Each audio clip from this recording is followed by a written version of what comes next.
ease racial tensions in the wake of the grand. Check this out. I ran across this exchange between the Breakfast Club and Rush Limbaugh out taking my night ride. I'm going to share it a little bit. Jury decisions to not indict the white police officers in Ferguson. You said if he wants to, he can inspire. I think it's really revealing if you listen to it. It's very revealing. I don't get it. But let me ask you a question, Wes. Because I remember in 2014, you criticized President Obama, and you said he should do more to ease racial tensions in the wake of the grand jury decisions to not indict the white police officers in Ferguson. You said if he wants to, he can inspire, and I think is called for in this situation. Shouldn't that same advice apply to President Trump right now? Absolutely. Yeah, I think it applies to all presidents. Absolutely, no question about it. That's one of their roles, is to calm circumstances in situations like this. But look, guy, can I ask you? You keep harping on white privilege and racism. Would you tell me how to end it? What can we do to end this so that you are not frustrated and angry and feeling like whatever you feel like? Because I hate it. I hate you guys. We're all Americans here, and I don't. Stop killing unarmed black people. That's one. Okay. How do you take the conditioning of someone's mindset and eradicate that? Being a white man of privilege. Passing laws and policy trying to stiffen the penalty when the action is actually a reaction into a systemic conditioning that's been embedded in people for decades and decades and decades. You can change policy, but that condition exists. That's like saying, I'm going to bring stiffer, harsher punishment on a drug addict if he used drugs. Remember, they tried that. Throwing people in jail for drugs when a lot of them were really just addicts and they were a product of a condition, but you're going to harsher punishment. That's not eradicating the condition. The condition is what's causing the reaction. The fact that you're angry all the time. So what can we do to stop the racism? Here's the thing, right? As long as there's a system of white supremacy, there will always be these type of situations. It doesn't matter who's in the White House if that person is not willing to dismantle the mechanism of white supremacy. If that person is not. Now, I agree with Charlemagne about dismantling the system, but it's not.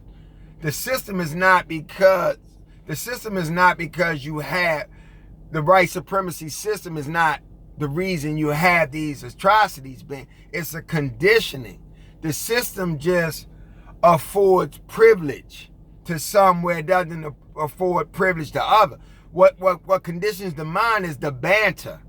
It's the banter that flows out of the mouths of people of influence, constantly keeping this division and brainwashing people, into believing a certain thing about a certain race of people.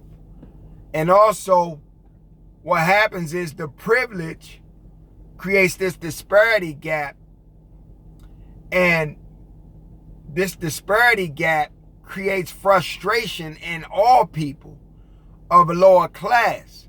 But then what happens is the brainwashing comes on top of it, and it says the reason you're in this situation is because of affirmative action, because of blacks. We got to do this for blacks.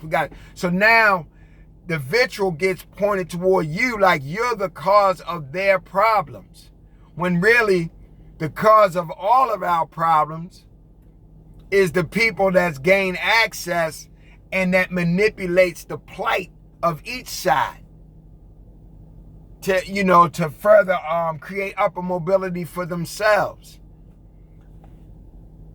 Not willing to change legislation that disproportionately impacts black folks, it doesn't matter. You know what I'm saying? Like, we've seen this a million times. Okay, then tell me what happened. Riots.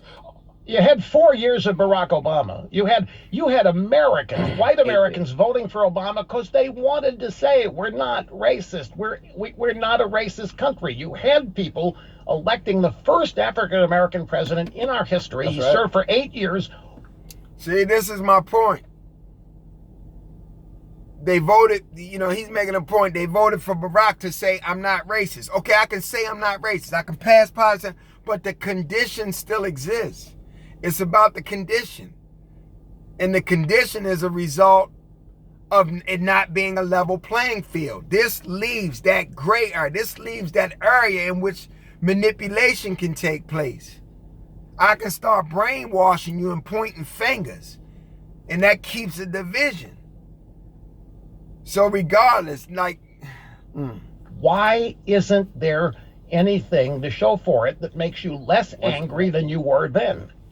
Once again, it doesn't matter who's in the White House if that person is not willing to dismantle the mechanism of white supremacy. Come on, guys. Elections don't matter now? I think that when you... He's exactly right. Elections don't matter. And Charlemagne's right. You got to dismantle the system. But the reason no one dismantles the system is because it's working for people who gain access. These people that gain access, it works for them. Now you're asking them, they become a public official, they've made it to Congress, made it to the Senate, made it to the White House, made it to the mayor's office, made it to the city council, made it to the governor's seat, whatever. And now you're asking them to dismantle something that's giving them a brand. This is how they've branded themselves. This is how they built their enterprise, off of the plight of the impoverished and the poor. So I'm not going to eliminate the impoverished and the poor when this is how I gain my wings. And we keep running to the polls trying to vote people in and asking them to change some things so they don't necessarily have a campaign to run on. They don't have a thing to brand. They don't have a plight. They don't have a purpose. They don't have something to push and fight for, because that's the brand. The brand is, I'm fighting for you. That's just the brand. It's verbiage. We got to stop acting like white supremacy isn't done by design. The whole function of systemic racism. And the whole white supremacy and racism and all that, that's the wrong focus. The focus needs to be on enterprise. You're not going to you can't illuminate someone else's mind. That happens from within. You can illuminate your mind. Elevate and start enterprising. Blacks have to come back. Blacks have to collectively come together. I'm not even going to say blacks. All mass, the mass majority of us who are not privileged to be in this small percentile of the population in America, and most of us are not in that group. We need to collectively support, come together, and enterprise and build and eliminate the plight of those who constantly put us against each other. Is the marginalized black people. And it's very hard to get any damn near 80-year-old white man to change a system that's been working for him and his family for years. I don't care if it's Biden or Trump. Both sides have agents working for them.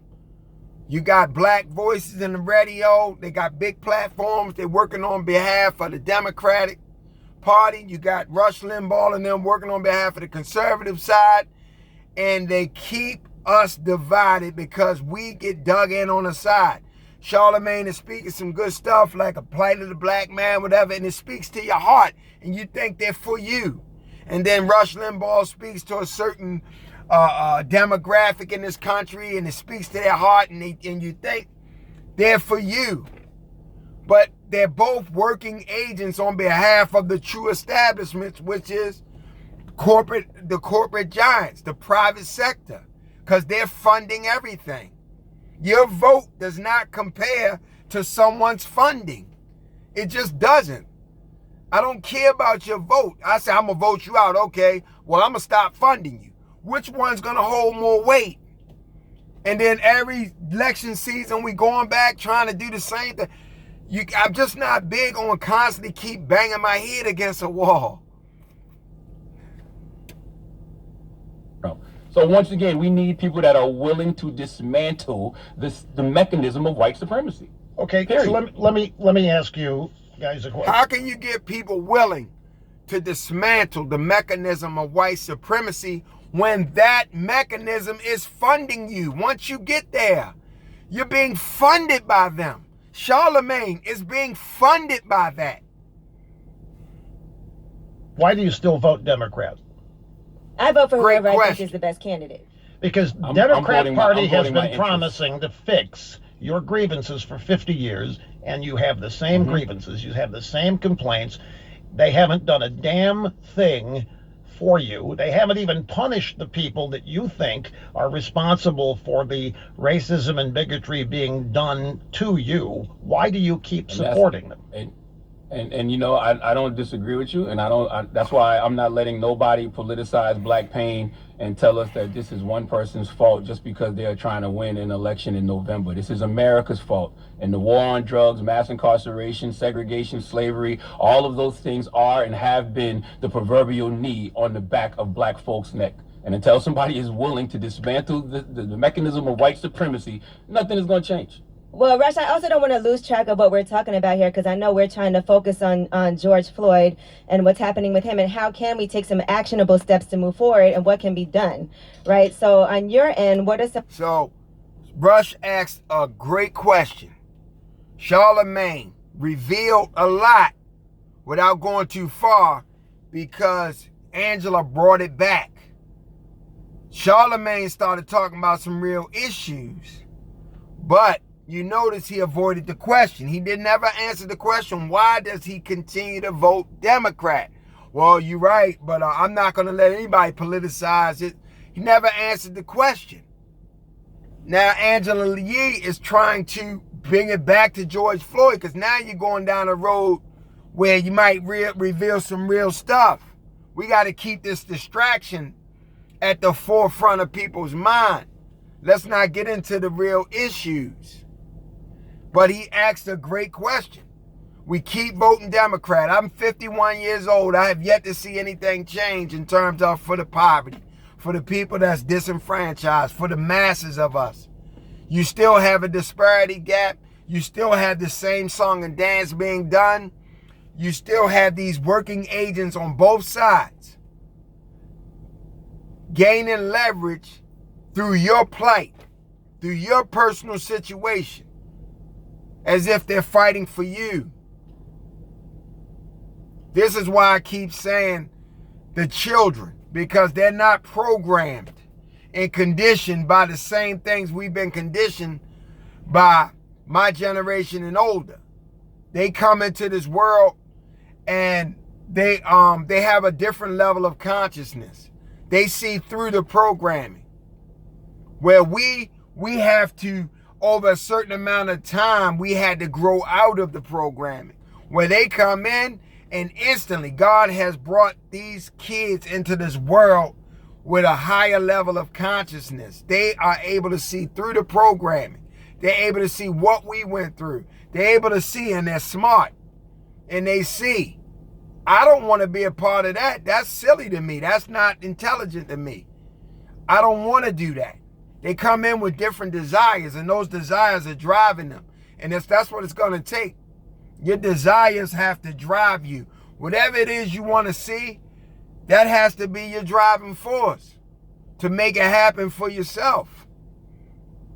Because these people, if you take away the situation and poverty, they don't have a leg to stand on. You keep asking people that's standing on the leg of fighting for you, and the laws and racism, and we need more funding for this, we need more funding for that. That constant ask instead of empowerment. But they stand on that leg. This is how they build their platforms. This is how they build their brand. This is how they make it to these positions where they can afford these comforts. And you're asking them to change it. Why would I change something that enable me to become a senator or a congressman or a mayor or city councilman or a delegate at the state level, or the governor and all this stuff? I'm like, why would you ask me to change this when this is my brand? This is what I do. One love.